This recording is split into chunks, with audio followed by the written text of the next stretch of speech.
27 metr uzunluğu oldu. 27 metr uzunluğu. 27. Obunachilarga aytib qo'yamiz. Qancha rasxat ketdi endi bu yerga. Uydagi katta buqalarni ko'rsatamiz. Shu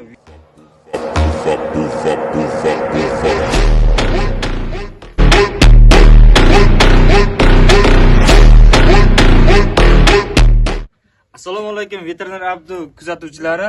Bugun biz yangi molxona qurilgan, uni obzori haqida gaplashamiz. Qancha rasxot ketgan, qanday o'lchamda tushgan, hammasini gaplashamiz. Videoni ko'rishdan oldin esa kanalga obuna bo'lib qo'ying va bitta like tugmasini bosib qo'ying. Hozir uy egalari bilan gaplashamiz. Ketdik. Bugun biz Namangan viloyati To'raqo'rg'on tumani Gulqishloq qishlog'idamiz. Xudoyberdagi Amazonlar keldi. Assalomu alaykum. Yaxshimisiz? Xayrli bo'lsin yangi joylar. Sizlarda ham bo'lsin, hammalaringda ham. Sog' Qurib oldingizmi eson-omon? Rahmat, sog' bo'linglar.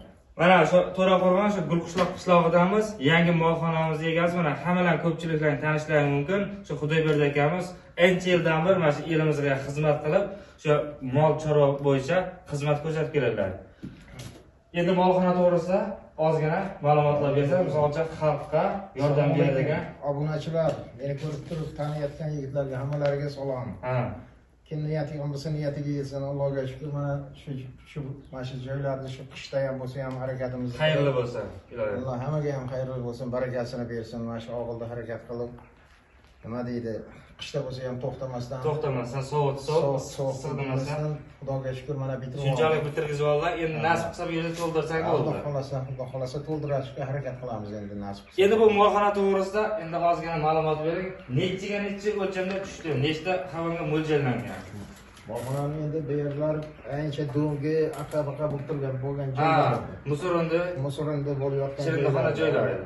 Shuni lekin ogamiz bilan birgalikda maslahatlashib, mana shu yerda shunaqa qilaman dedim, ma'qul kelishdi. Aqa ham qo'llab-quvvatlashdilar. Lekin hozir 27 metr uzunligiga oldi. 27 metr uzunligi. 27 metr. Bir tomoni o'zi. Bu yog'ini 13 metr enini. Eni 13 metr. Ikki tomonlama hayvon boqiladi. Hayvonga joy qildi. Xudo xolasa yaxshi niyat bilan.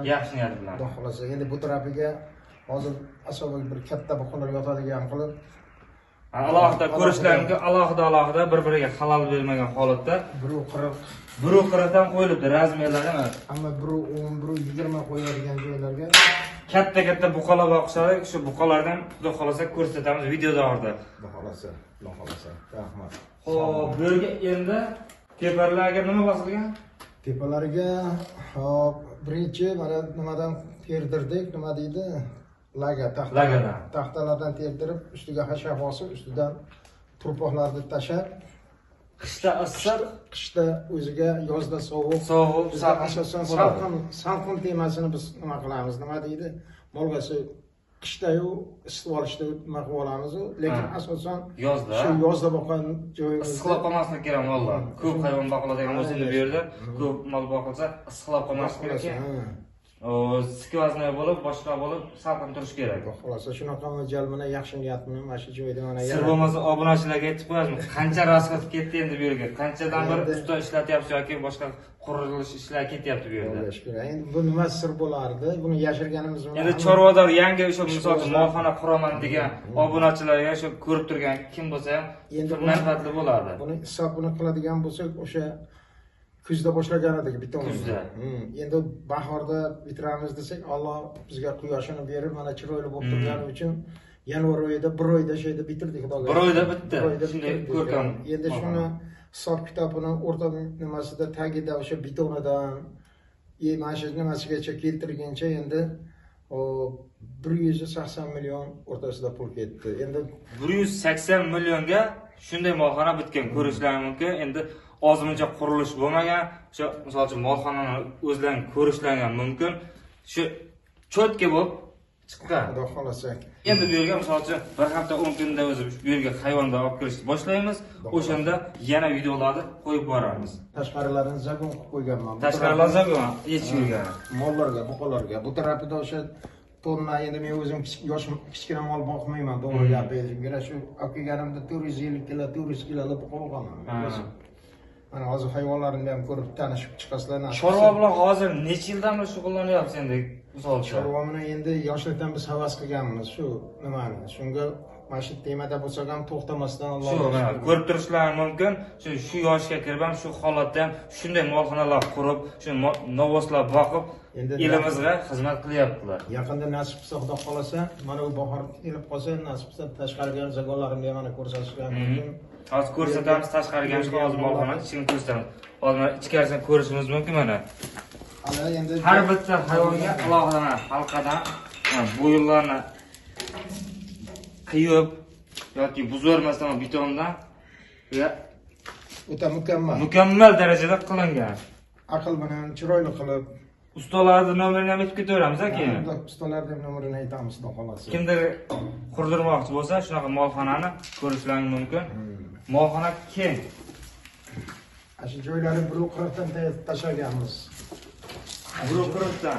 Bemalol shu katta novoslar bir-biri bilan moslangan bari. Hammasi nima ki? Yaxshi turadi. Bu yerda endi kichkina mol boqilmaydi bu tarafida, xudo xolasa. Yo'q, ham o'sha uzunligi ham 20-30 katta novoslar bemalol misol uchun tushib ketmaydi oyog'i, bemalol eminiyatga katta keng bo'lib yotadi. Xudo xolasa, xudo xolasa.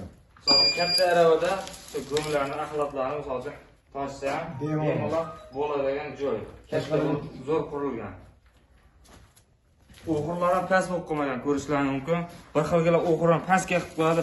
Novvoz egilib yetagan bo'lib, qomatini tik tutolmaydi-da. Balandligi ham zo'r tushgan edi. Ko'pchilik aytishi mumkin, ukloni past bo'lib ketgan edi. Bu yerda faqat buqaboq qiladi. Sigirga mo'ljallamagan o'shani hisobiga uklon ko'proq bo'lgan, to'g'rimi? O'sha tufayli nima bo'lgan? Nimaki buqalar tirnog'i ham mustahkam o'zini nimasini ushlab turadi-da, nima deydi, sostenasini, haligi. Ko'pchilik g'ish bo'lsa, to'g'ri, endi bizning joylar g'ishga quruq joy o'zi baylar, nam yo'q baylarda. Katta o'sha jardi orasidagi joylar bo'lgan, o'tgan mana shular tekkizlatib. Bilamiz, masalan, Chirindixona, musulxona bo'lib tuproq bo'lib yotadi. Noldan endi shu darajaga olib kelishlarga tan olish kerak, zo'r. Endi Allohga shukr. Qiziqish avvalo bunga. Bunga shukrozlik hammasidan. Endi tashqariga bir zagonni ko'rsatamiz. Ko'ringlar zagon. Mana zagonimizni ko'rishlari mumkin. Kattagina, shinamgina qurilgan. Bu yerda bemalol misol uchun yangi mollarni olib kelinsa chetdan oldi berdi qilib. Xudo xolasa shunaqani. O'sha narsada maqsadda qurilgan. O'sha maqsadda bega. Xudo xolasa olib kelib xalqimizga arzon chiroyli mollardan olib kelib, mana shu yerda elimizga mana shu chiroyli qilib, asha akamdan olib maza qilib boqyapman deb mana kommentariyaga yozsa bizga Xudoga shukr. Xudo xolasa o'sha kunlarga yetsa, nasib qilsa bu yerga mol to'ladi. O'sha mol to'ldirish nasib qilsin tezroq. Shunchalik endi molxona qurilgan, boshqa bo'lgan, endi bu yerda to'ldirib olsak bo'ldi. Xudo xolasa to'ldiramiz nasib qilsa, Xudo xolasa. Endi mana bir 10 kun bo'ldi. 10 kundan Xudo xolasa olib kelib to'ldirib, hozir ko'rsatamiz narigilarga ham. O'sha tonnali qilib Xudo xolasa yilga chiqaramiz-da. Bu yog'i silosxona ekan-a? Silosxona bo'lib turadi. Silosxona ham shu tonnaga ketaveradi. Ketadi, 100 ta mashinada joylaymiz o'sha. 100 ta mashinada. Xudo xolasa planimiz shunaqa. Zagon necha metr bo'ldi endi? Zagonni nimasi uzuni 27 metr. Zagonni o'zi ham. Mana shu bilan teng qilingan. Nimasi? Uzunligi. Endi enini bilmayman, yo 15 yo 14 metr, 13 metr. 15 metr atrofida chiqadi. Kengina ekan. Bu yerga ham shu tekkizlab, shu baylar hali ishlab ozgina qoldi. Ozgina shu ishlar qoldi, shuni qilamiz, nasib qilsa navisini qilamiz baylar. Ustini yopamiz, shayda Xudo xolasa nasib qilsa. Bu yer ham tag stashka bo'ladi. Stashka bo'ladi bu ham. Baylar ham stashka bo'ladi. Endi shayda mollarni Xudo xolasa elga tarqatadigan joy qilamiz-da. Havas qilib Xudo xolasa olib kelib, mana shu yerda yorib birodarlarga, do'stlarga yetkazib beramiz Xudo xolasa mana shu yerlarda. Uydagi katta buqalarni ko'rsatamiz. Shu videoda o'tkazib yubormang. Bitta kanalga obuna bo'lib, bitta like bosib qo'ying. Hozir uyga, molxonalarga chiqamiz, novoslar u yerda ko'ramiz. Videoda u yerda davom ettiramiz. Qancha vaqtdan boqilyapti endi bular? Bularni sentyabrda olib kelganman. 21-sentyabrda olib kelganman. 21-sentyabrda kelibdi. Hozir uch vaqtdan boqilyapti. 4 oy bo'ladimi? 4 oy boqyapman endi hozircha.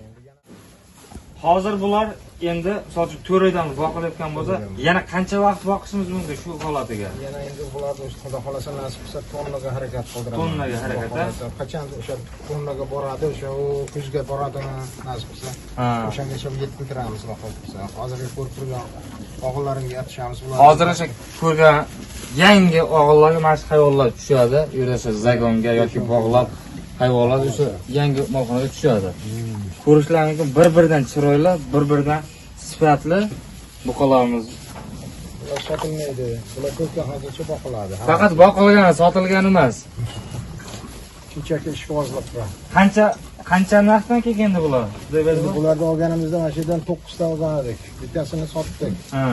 9 tasini 23 milliondan olganmiz. 23 milliondan har bittasini. 9 tasini. Olganda. Bu endi xohlasa bahoga chiqsa, endi o'zini hozir shu holatiga misol uchun o'zingiz ham YouTube boshqa bozorlarga chiqib turasiz. Qanchadan ketadi hozirgi bozorga? Hozirgi bozorda mening taxminim 30 millionning ustida bo'lyapti deb adashmasam, shuni deb o'ylayman endi hozir. 30 millionning ustida bo'lsa, 4 oydan bir boqayotgan bo'lsangiz, 23 millionga ketdi. Hozir oyiga bular qanchadan yeyapti? Oyiga endi hisoblamadim. Oyiga hisoblamadim. Demakki o'sha nimani nima deydi, silusni hisoblaymiz. O'sha bir qopini o'sha 20 kilo, 22 kilo bo'lib qolyapti hozir nimada? Mahalaga. Bir mahalaga bir qop silusni 3 tasi yetar ekan. Bir mahalga 7 kilo, 8 kilo silos ekan. Shu makka uni, bug'doy uni va kunjara kepaklar bilan aralashtirib quruqcha beriladi. O'sha tartibda 2 mahal yemaydi bular. Albatta hech narsa yemaydi. Shu holatda mana hayvonlar yaxshi semirib o'zgargan. Bir-biridan sog'lom. Ularni ham ko'rsatib qo'ying. Mana operator ko'rsatyapti. Hammasini ishtahasi zo'r, bir-biridan qiziqib yeb ichishiga gap yo'q lekin. Orqalaridan ham bir nima qilib ko'rsating buqalarni. Havas qilganlar havas qilib, maza qilib, tomosha qilib, bitta like tugmasini bosib qo'ysa, kanalga obuna bo'lib qo'ysa, shunday mol boqaman deb nasib qilganlarga inshaalloh boqinglar. Ishqibozlar bu hammasi. Videomizni shu yergacha ko'rgan bo'lsangiz, kanalga bitta obuna bo'lishni unutmang, bitta like tugmasini bosib qo'ying va bunaqa manfaatli videolarni olishda davom etamiz. Sizlar bilan Veterinar Abdu.